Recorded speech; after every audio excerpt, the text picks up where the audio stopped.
start off with a question for you. Okay. What do you call a dog with no legs? A hot dog. Doesn't really matter, it's not coming.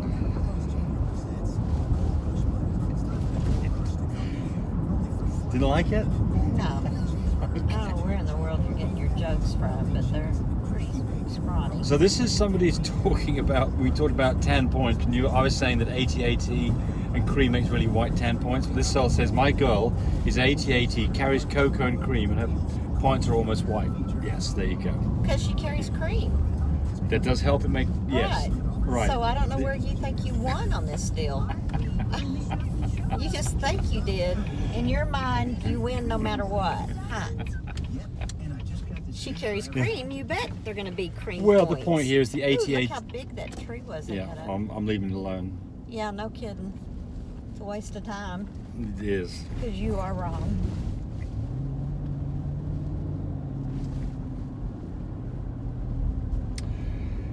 Tony Rich Bitch says, good morning, can you explain the different shades of lilac and how to achieve those different shades? There's not really a simple answer to this, but Probably intensity is the only thing. Oh, baby goat. We'll Did you see it? Yes, I did see the baby goat. Probably intensity. Can you make a goat noise for us? You're pretty good at it. Yeah. Tammy can call in donkeys. I've seen her do it from half a mile away, quite successfully. Dumbass. Tal called you the ass. Okay, so we're talking about the lilac, right? So lilacs come in shades. There's a couple of things going on here. The first one is there's two different versions of chocolate that affect the way that a lilac looks. So cocoa dogs, which we typically call a little d, little co, little co, we would call that a lilac dog. If it's an Isabella, then it could be a lighter shade because it's a different version of chocolate. And if it's a new shade, both versions, it can be quite a bit different in colour. So they tend to be more muted in colours. If the dog's got brindle present, it'll affect things. So you can have lilac fawns. You know, a dog that's AYAY is a lilac could be a lilac fawn. It may look very, very light. So, you know, I don't really have a very good answer for you on this. So I think I'm just going to leave it at that. Hey, James, what are the 5 signs you need to go to the vet ASAP? Okay. Your dog's caught in a bear trap, and there's a bear attacking it, and you had to pull the dog. No. I think we're talking about C-sections here, I'm guessing. So we're going to assume that's the question.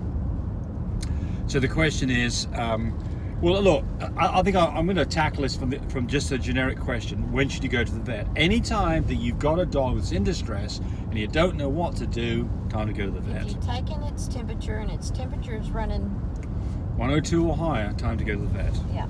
So those dog that's in distress, don't know why, don't know what to do, go to the vet. A dog that's temperature is above 102, probably got something going on, go to the vet. Now we're going to talk about C-sections. When you go to the vet on a C-section, well, the signs that you're looking for, imminent whelp would be, first off, the dog's probably not going to be eating any food that day. Second off, the puppy, and that would normally mean, and the next sign would be a temperature below 99. Those two things typically indicate that you're going to have puppies in 24 hours. The next one would be a dog that is nesting, typically puppies in 12 hours. A dog that's panting, typically puppies within 6 hours, and a progesterone level less than 3. There's your 5 things. Time to have a C-section.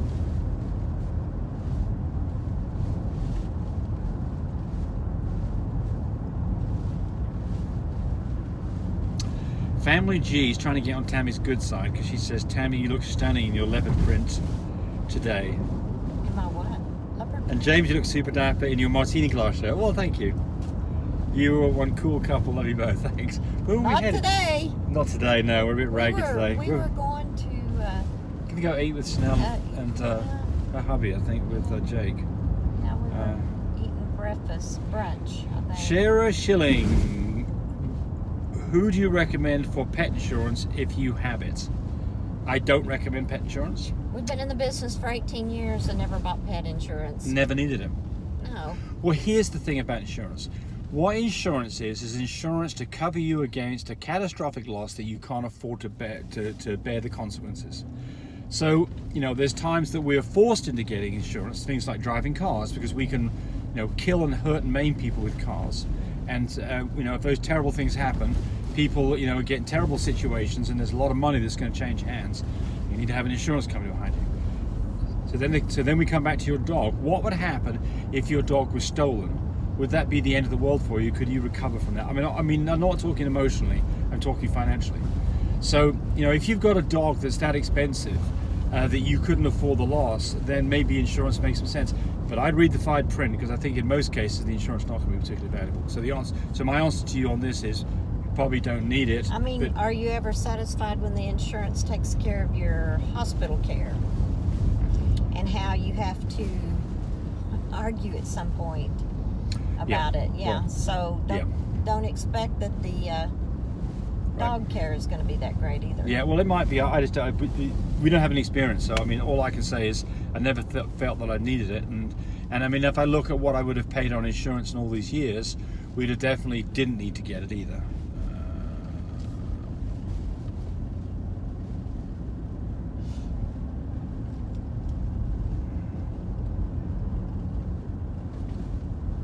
Oops. Sanctuary, Norfolk, UK. Thank you. Adopted a dog a few months ago. It's our first experience of heat. There is certainly a mood change with cleanness and attempted humping. Yep, that's right.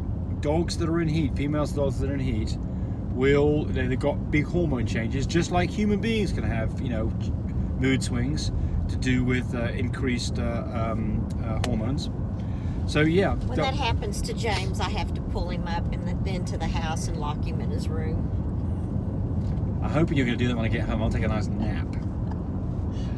That's what I'm going to do. Please. I can't take him out in public when he acts like that. That's right. So, especially when I start humping on people's legs. I mean, that gets embarrassing for everybody.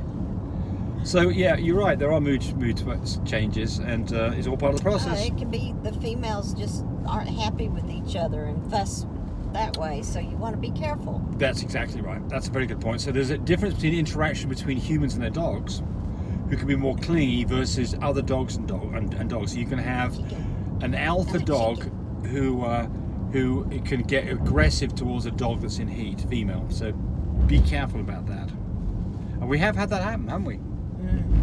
Yeah, it's been a long time ago, because now we've learned through trial and error what you need to do. Yes. Someone's asking about the blue and tan Frenchie girl that carries both those chocolate. Is she available? Yes, she is. Yes, she is. I've had calls. And I'll get the DNA hopefully today too. Yes, to see if she carries cream. She's a gorgeous little thing. Her name is Valentine, and she is a blue and tan, carries cocoa, and she carries testable. So we're waiting on the cream, but I have a price if she does have a cream, and if she doesn't, then I'll reduce the price a little bit. But she is a stout thing. Her daddy is Goldfinger, which Goldfinger came from the UK. His daddy is Little S.A., and his daddy's daddy is Homie. So the grandparents and the great-grandparents, excellent bloodline, Little S.A. and Homie. So that would be her parents. But IT Guru, okay mate, I'll give you another opportunity to answer. My puppy Yoda is 8 months old and only 17.5 pounds. He was neutered at 6 weeks. Well, I think you got that. There's not a question in there, that's a statement. So I'm not sure what the question is, so I can't answer it. But I think you meant 6 months, presumably, for the neutering. So yeah, I don't know what you're telling us. Whatever your vet told you to get him neutered at, do that. Because James isn't a vet. Remember that. That's right. Emma McHugh, how many litters would you let your Frenchie have in a lifetime? My 18-month-old is pregnant with the first litter. The vet is pushing to spay her after section already. Always. Yeah. She's having a great pregnancy and so healthy. I just wonder if some of these vets don't work with PETA. I mean, you know, this is your business. If you want to raise puppies, be a hobby breeder, be a breeder, whatever. If you're wanting to have babies from your puppy, that is your business. You don't let a vet just be a responsible breeder. But, yeah. I mean, certainly, now, look. If she's got something wrong with her, that's a different story. That's a different story. Well, let's talk about this. If you're a woman and you go and have a C-section done, the vet doesn't have a conversation with you that says, by the way, we're going to remove your ovaries and your uterus after this birth. Now they might say something like, oh, you've got really bad complications here, you've got to be very careful about this, you might want to consider it. Well, she hadn't even had the puppies yet. I know, so it's no crazy. Clue. I don't get it. If you want to have a relationship with a vet, that's probably not the vet to have a relationship with. That's what I would say. No. So, not unless your female is something wrong with her. I need to leave it open. Yeah, please. I mean, to answer your first question, how many puppies can you have how many litters can you have? It all depends on the health of your dog and how it goes. I mean, our view about this is you can breed next time if the previous breeding was successful, mum bounced back and she was nice to her babies and you had fun doing it, and it wasn't. I would say a total of maybe 4 at the least. Well, I mean, it's just, you don't know, do you? I mean, like our vets have told us, all different vets, that if she bounces back, like James said, and she acts like her old self again, and the insides look good, and always have the insides checked, then you can have babies. Yep, exactly. Keep on having babies. Is it opening or is it? Yeah, it's opening. Sir, are you English? I can hear a bit of an accent. Really? I am English. Are you? Well. Do you have an accent? Oh my gosh. You'll come back now, you hear? Oh, Lordy. Snow in Miami says, side note, I'm expecting to litter it in a week from your young stud Duke. Well, good. Well, excited to see what you get. I'm sure you'll have beautiful puppies. Tammy, you better answer this one because I don't even know what it is. What's a paston? I know that you talked about dogs with pastons, horses. I have a question about pastons on the best way to strengthen them. What part of a dog is a paston? Because I don't know. I have no idea. Sorry, we can't answer that one. What's a paston on a horse? I don't know, but I know that's... Oh, I thought you said that I knew. Well, no, I figured you might because you're a horsey girl. Well, she was asking about a dog. Right. I don't know. Sorry. Just received a bottle of 5 milligrams folic acid in the mail. Do I just sprinkle that over my female's food? The turtles. Yes. So, and they're asking whether it's okay to give that as well as the oxymate. Yes, oxymate's got very little folic acid in it, so you can actually put the two together. And I wouldn't sprinkle the food. What I do is I just stick it in a piece of cheese or some of the food they like, and just stick it in their mouth. Make sure that way you know they've eaten it. Yep. We had Bill Jack that we'd stuff it in. Snub-nosed bulls. Is it good to give females amoxicillin first day of heat for about a week or so before mating? No, I don't think so.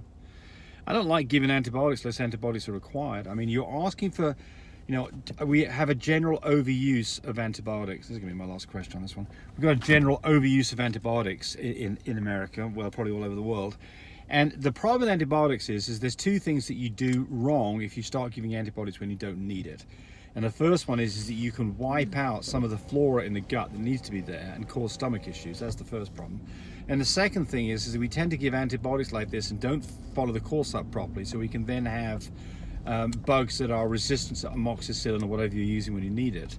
So generally my thoughts are, and it's about me as my own health and my dog's health, is I only give antibiotics if there's a clear reason why antibiotics are required, or I'm completely stumped as to what's going on and I've got a dog that's in trouble, and I as a last resort I'll give antibiotics to see if it fixes the problem. That's it. Otherwise, no, I wouldn't do it. Got anything to add to that, Tammy? Nope. And let's say goodbye to everybody. Your tire's real low over there. Yeah, it's flat. Bye. All right. Be sure and contact Chanel for those little platinum fluffy carriers.